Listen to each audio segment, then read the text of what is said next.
দৃষ্টিবাদিত হলেও আমিতো দৃষ্টিহীনৰ বাহিৰে বাকী গোটেইখিনি আমি অনুভৱ কৰিব পাৰোঁ বা অনুভৱ কৰিছোঁ। সেইটো মানে বিৱৰণীটো আমাৰ দৃশ্যমানৰ নিচিনা হৈ যায়। সেইকাৰণে আমি নিজে অনুভৱ কৰিবৰ কাৰণে সেইকাৰণে ওলাই আহিছোঁ পৰিয়ালৰ লগত। আৰু পৰিয়ালক অলপ বিশেষকৈ ল'ৰাইও অলপ অনুভৱ কৰক নতুন ডেভেলপমেণ্টেল এক্টিভিটিৰ সেইকাৰণে আমি গোটেইখিনি ওলাই আহিছোঁ।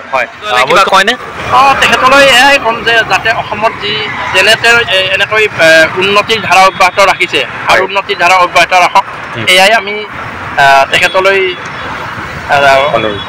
কি অনুৰোধ জনাইছোঁ। আৰু শক্তি দিয়ক ভগৱানে তেখেতক অসমৰ উন্নতি ৰাখে যে আৰু কৰিব পাৰে, এয়াই আৰু আমাৰ যোৰহাটবাসীৰ ফালৰ পৰা ধন্যবাদ জনাইছোঁ।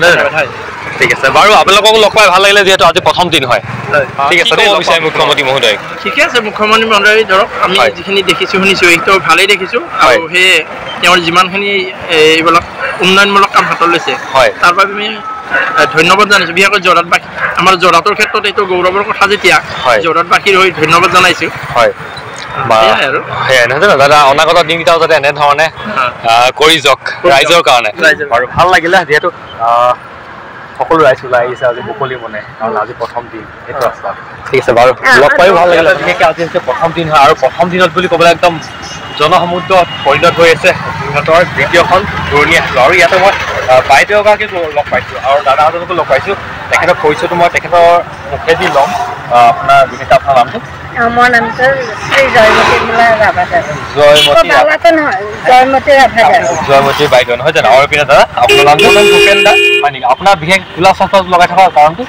মই এই চশমা এনে মই ভিজুৱেল ইম্পেয়াৰ্ড হয় চশমাযোৰ নেকি, এইটো কাৰণে সুধিলোঁ। কিছুমানে অপাৰেশ্যন কৰিছোঁ আৰু বিশেষকৈ বাৰু যি নহওক, যিহেতু আজি এটা যোৰহাটবাসীৰ কাৰণে ভাল দিন নহয় জানো? যোৰহাটৰ দ্বিতীয়খন ঘূৰণীয়া সেতু মুকলি হৈছে আৰু আপোনালোক আনন্দ মনে ইয়াত ফুৰিবলৈ ওলাইছে। অকল আপোনালোক বুলি নহয়, জনসমুদ্ৰত পৰিণত হৈ আছে যোৰহাটৰ। ল'ৰাও আহিছে, বহুত সৰু বাচ্ছা পৰা ধৰি একদম বয়সস্থ মানুহলৈকে দেখিছোঁ মই পুৰা জনসমুদ্ৰত পৰি আছে। কি ক'ব বিচাৰে আজি প্ৰথম দিন কেনেকুৱা লাগিছে? যিহেতু আপোনাৰ ঘৰৰ ওচৰতে কোনডোখৰত? আমাৰ হেনচোৱা গাঁও একদম চাইডতে বুলি ক'ব লাগিব। মেডিকেলৰ একদম বেক চাইডে। আৰু আজি প্ৰথম দিন কি ক'ব বিচাৰে? আজি বেয়া লগা নাই। হয়, কেনেকুৱা লাগিছে আজি? আজিৰ পৰা একদম পুৰা আজি যেন তলেৰে গাড়ী যোৱাই নাই, ওপৰেৰে গাড়ী যোৱাৰ কাৰণে দেখি ভাল লাগিছে। এনে দলংখন ঠিকে ধৰক এটা ক'বলগীয়া হয় আচলতে, তাত ফুটব্ৰিজ যদি চাইডত পালে ফুটপাথত দুটা দিলে দুইফালৰ পৰা ৰাইজে খোজকাঢ়ি যাব তেতিয়া মানে ৰাতিপুৱা সেইটো আচলতে আৰু বেছি নিৰাপত্তা দিশটো বেছি উন্নত হ'ল হয়। মানে চাইডত ফুটপাথ যদি দুইফালে থাকিলেহেঁতেন তেতিয়া মানে পথচাৰীৰ কাৰণে অলপ সুবিধা হ'ল হয়। অৱশ্যে কি কাৰণে দিয়া নাই, হয়তো কিবা জেগাটো জগাত ঠাইখিনিৰ কাৰণেও হ'ব পাৰে বা হয়তো দিলে তাৰ কিবা এটা বেলেগ ইফেক্ট হ'বও পাৰে বুলিও নিদিব পাৰে। দিলে যেনিবা সুবিধা হ'ল। আৰু যি নহওক আজি প্ৰথম দিন হয়, আমি সকলোৱে গৌৰৱ অনুভৱ কৰোঁ যোৰহাটৰ দ্বিতীয়খন ঘূৰণীয়া সেতু যিহেতু বহুত ৰাইজৰ সুবিধা হ'ব। স্কুল কলেজলৈ যোৱা, এয়াৰপৰ্টলৈ যোৱা, চিভিললৈ অহা যোৱা কৰা মানুহ নহয় জানো?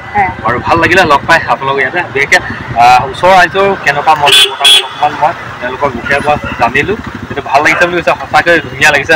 আৰু মই দাদাক যিহেতু আপুনি চকুৰে নেদেখে নহয় জানো? হয়, কি ক'ব বিচাৰে? আপুনি ফুৰিবলৈ ওলাই আহিছে ইমান মুকলি মনে নহয় জানো? কাৰণ আজি প্ৰথম দিন হয়। এতিয়াতো ধৰক মানে যিটো ডেভেলপমেণ্টেল এক্টিভিটিটো হ'লে ভালেই লাগে। হয় হয়, গতিকে দলংখন হ'ল, দলংখনৰ মানে কেনেকুৱা কি যেনিবা মোৰ নিজৰ ভিউ হ'ল কি মানে পথচাৰীৰ কাৰণে এটা সুবিধা হ'লে আৰু অলপ ভাল হ'লেহেঁতেন নহয় জানো? কাৰণ ৰাইজৰ মতামত দিবই লাগিব নিশ্চয়। যিটো সঁচা সেইটো আমি সঁচা ক'বই লাগিব। জ্ঞান দিয়াটো বেলেগ কথা। হয়, কথা এইটো বাকীখিনি বাৰু ঠিকে বাকী চব ঠিকে আছে না? আৰু মুখ্যমন্ত্ৰী মহোদয়ক আমি ধন্যবাদ জনাব লাগিব। হয়, কি কয় মুখ্যমন্ত্ৰী মহোদয়লৈ? মুখ্যমন্ত্ৰী মহোদয় বাৰু যিমানখিনি কৰিছে সেইটো ঠিকেই কৰিছে। ঠিক আছে, যিহেতু আমি শুনি আছোঁ নহয় জানো? দেখি নাপালেও দূৰখিনি আমি শুনি আছোঁ কাৰণে মানে ভালটো ভাল বুলি ক'ব লাগিব, ভাল বেয়াটো থাকিবই আৰু। হয়, ভালটো ভাল বুলি ক'ব লাগিব।